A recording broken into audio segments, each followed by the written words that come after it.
My pain started even before my menstrual cycle, so I was very young. At 13, I had this weird pain. And I remember my dad brought me to the store, and he before soccer practice, and he was like, get some icy hot, maybe you tore a muscle. And then once I had my menstrual cycle, it kind of evened out, but I was just bedridden during my periods and everything. And I just thought that was normal. My mom said that she had bad periods, so I kind of just dealt with it. And then I dropped to the floor one day because I had really sharp pain. I had a cyst on my ovary that was the size of a grapefruit, so I had to have surgery for that, and they questioned endometriosis then.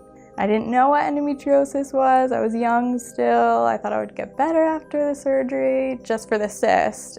And then it would just get worse and worse as years went by. So I had a partial hysterectomy when I was 17 or 18. No one should have to have a hysterectomy at 17. And that's the whole reason why my endometriosis was never excised properly.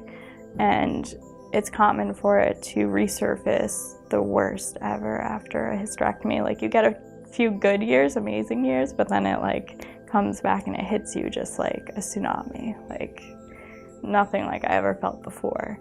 When I was in law school, I started bringing my heating pad to lectures, and I was losing the battle.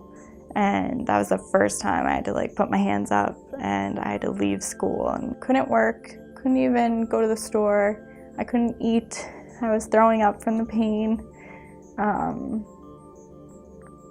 That was the first time where I felt like this is the end.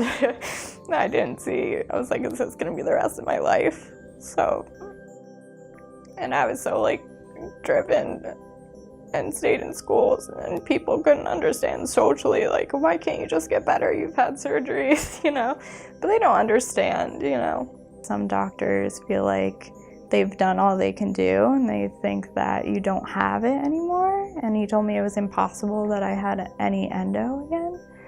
So, and that's a common theme. You'll hear that a lot from specialists.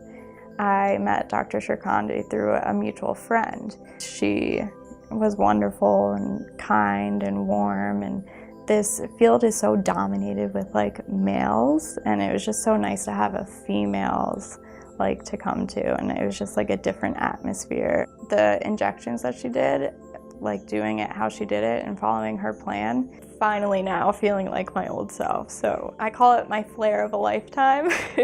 I feel like everything that occurred and happened to me was just creating the perfect storm, I like to call it. Even my family members were saying my personality was coming back, I was feeling better because the pain wasn't at the forefront of my mind all the time.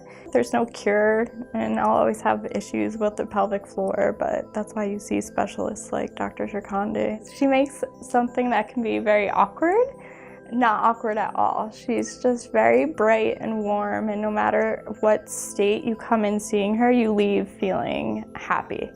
And she's very nurturing, and she makes you feel like it's gonna be okay. She's inspired me and has inspired me how much she's helped me. I want to be able to help someone like that because I know what it feels like, and I want to be able to help change someone's life.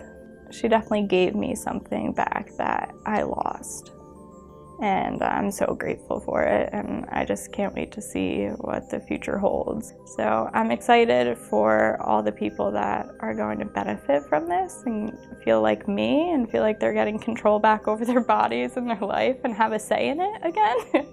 So yeah, I can't put it into words. I love her, and the whole office is amazing.